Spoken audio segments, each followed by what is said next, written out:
Hello friends, good morning. Welcome back to the channel. कैसे हो आप सभी? आई होप सब बहुत अच्छे होंगे। मैं भी बिल्कुल ठीक हूँ। तो शुरुआत कर लेते हैं एक नए ब्लॉग की। और ये जो वीडियो है ये है फ्राइडे का वीडियो। और अभी ना मॉर्निंग का टाइम नहीं है, मतलब थोड़ा सा लेट ही हो गया है। 11 साढ़े 11 बजे के आसपास का टाइम है। और ये देखिए यहाँ पे हमारी छुटकी रानी खेल रही है। बहुत मस्त है यार ये, मतलब बहुत ही ज़्यादा गजब है। इतना ज़्यादा ये अपने मन से काम करती है ना सारा। अगर इसको डांस करना है ना, कहीं से भी इसको म्यूज़िक की आवाज़ आ जाए तो इसको डांस ही करना है। और मतलब बस अपने ही मन से करती है जो भी करती है। तो यहाँ पे ना आज फ्राइडे को माता पूजी थी, तो दोनों भाभी, मैं और मम्मी, चारों जने हम गए थे माता पूजने के लिए। तो वो मैं रिकॉर्ड नहीं कर पाई क्योंकि मैं फ़ोन नहीं लेके गई थी। और यहाँ पे अभी फिर हमने खाना वाना खाया। पूड़ी थी, सब्जी थी, खीर, यही सब बने थे आज, और मीठे पूड़े। तो वही सब हमने खाया बैठ के। दोनों बच्चे उधर टीवी देख रहे हैं, मेरी बेटी और मेरी भतीजी। और इधर ये इसके पास मतलब कोई एक जना बैठा ही रहेगा, या तो भाभी बैठेंगी, मैं बैठूंगी, या मम्मी। और अभी क्या हो रहा है ना, जब से मैं आई हूँ मम्मी सोच रही है कि किसी तरह मैं फटाफट से सारा सिलाई का काम कर लूँ। ऐसा नहीं है, सिलाई वाला काम मेरा भी है, मतलब मेरे भी सूट वगैरह है जो मम्मी सिल रही है। लेकिन वही है ना, जब मम्मी और भाभी दोनों रहते हैं तो फिर हो ही नहीं पाता इतना अच्छे से ना, टाइम नहीं मिल पाता क्योंकि गुड़िया को टाइम देना होता है। तो अभी थोड़ा सा ऐसा हो जाता है, भाभी और मैं, हम दोनों मिलके काम और गुड़िया को संभाल लेते हैं, और मम्मी करती है सिलाई। और ना सिलाई हमारे यहाँ मम्मी को ही आती है बहुत अच्छे वाली, मुझे और भाभी को भी थोड़ी बहुत आती है, मुझे नहीं आती।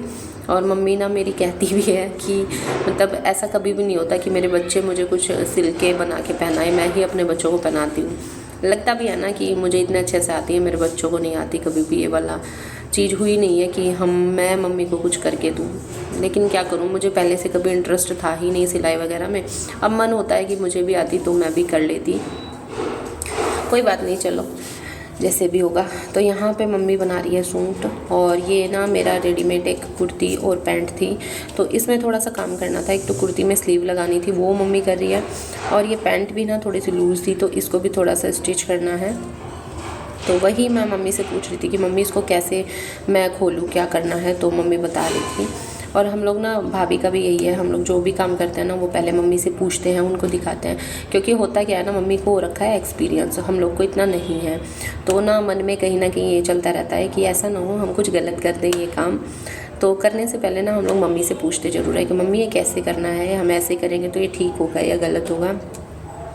तभी तो कहते हैं ना कि घर में बड़ों का होना बहुत ज़रूरी होता है, जो हमें अच्छे से गाइड कर पाए, जो हमें सही और गलत बता सकें। बहुत ज़्यादा ज़रूरी होता है ये चीज़। और जब अपने बड़े समझदार होना बहुत अच्छे हो तो लाइफ ना इजी हो जाती है। अच्छा लगता है कि हाँ चलो कोई ऐसा है जिससे हम सलाह ले सकते हैं, जिससे हम पूछ सकते हैं कि हम ऐसे करें या नहीं करें। तो ये बहुत ज़रूरी होता है कि हमारे ऊपर ना बड़ों का हाथ हो। मम्मी बहुत समझदार है, मेरे पापा थे वो भी बहुत ज़्यादा समझदार थे। लेकिन मेरे पापा ना अब से हो गए 4-5 साल, तो वो मतलब जाने वाली एज तो उनकी नहीं थी, बट उनको कैंसर हो गया था, पैनक्रियाटिक कैंसर। तो उसके वजह से ना वो फिर नहीं रहे। और रिटायरमेंट भी उनकी उसी टाइम पे हुई थी जब उनको मतलब ये तबीयत उनकी ख़राब हो गई थी। तो वो भी ना बहुत अच्छा गाइड करते थे, बहुत अच्छे से समझाते थे चीज़ों को, बहुत ही ज़्यादा समझदार थे। और पेरेंट्स तो होते ही हैं, हमेशा अपने बच्चों को गाइड करते ही हैं।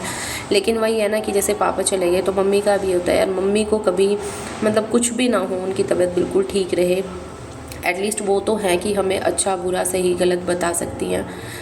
तो यहाँ पे बस यही सब मैं काम कर रही थी। और ये देखिए कुर्ती और ये पैंट है, ये भी ठीक कर दिया मम्मी ने। और उसके बाद मम्मी बैठ गई थी गुड़िया के पास, क्योंकि हमारी जो छोटी गुड़िया है ना, इसका नाम यशस्वी है, हम इसको घर में प्यार से यशु बोलते हैं। तो इसका क्या होता है ना, मतलब अपनी दादी से, मेरी मम्मी से कुछ अलग ही अटैचमेंट है। मतलब पूरा दिन जैसे हो जाएगा ना, मम्मी बिज़ी रहेगी, इसको नहीं ले पाएगी, तो इसको ना कुछ अजीब सा ही रहता है। और जहाँ इसको मम्मी ने ले लिया तो उनके पास ये इतने अच्छे से खेलती है, बहुत ही अच्छे से, बिल्कुल भी परेशान नहीं करती है। तो अभी फिर इतना काम करने के बाद मम्मी से लेके बैठ गई थी, तो मैंने सोचा चलो मैं रूम ठीक कर देती हूँ। क्योंकि जब सिलाई का काम करते हैं ना, इधर उधर चीज़ें फैल ही जाती हैं, और नीचे भी छोटे छोटे से कपड़े धागे वगैरह ये सब हो जाते हैं। तो मैंने चीज़ें पहले सही की। और हमारा ना, मैं लिटरली बताऊँ तो पूरा दिन मम्मी वाले रूम में ही जाता है।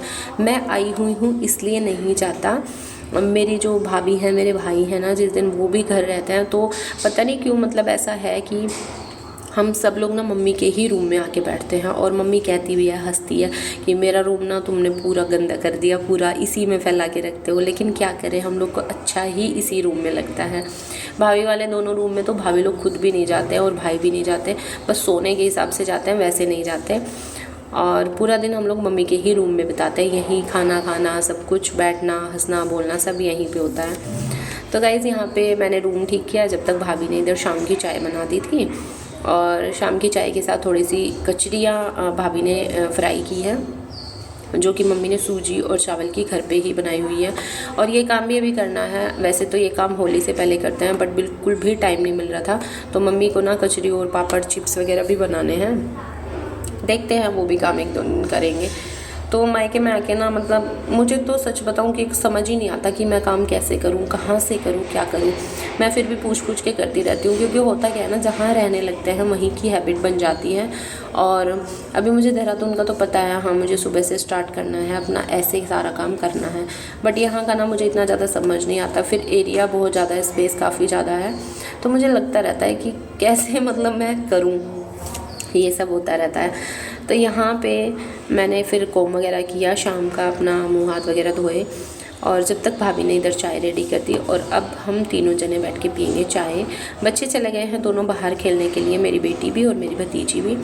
और चाय पीने से पहले मैं जो कचरी बनाई है उनका भोग लगा देती हूँ कान्हा जी को। मेरे मायके में कान्हा जी हैं, तो जो भी कुछ बनता है ना, पहले बिना लहसुन प्याज वाला, तो पहले कान्हा जी को भोग लगाया जाता है, उसके बाद ही सब लोग खाते हैं। तो यहाँ पे वीडियो जैसे रिकॉर्ड हो रही थी तो मम्मी बैठी थी, फिर मम्मी अपने आप को वीडियो में देख भी रही थी, बोल रही थी कि मैं कितनी ज़्यादा मोटी लग रही हूँ ये। बट कोई नहीं, मतलब इंसान ना स्वस्थ रहे, मोटे पतले से फिर भी कुछ नहीं, वो तो हो जाता है मैनेज। तो गाइस यहाँ पे अभी हम लोग पियेंगे चाय। और चलिए फ्रेंड्स, फिर यहीं पे ख़त्म करते हैं आज के ब्लॉग को। आई होप आपको मेरा ब्लॉग अच्छा लगा होगा। अगर अच्छा लगा हो तो प्लीज़ लाइक, शेयर और सब्सक्राइब ज़रूर करना। और मिलते हैं आपसे नए ब्लॉग में, तब तक के लिए बाय बाय, टेक केयर।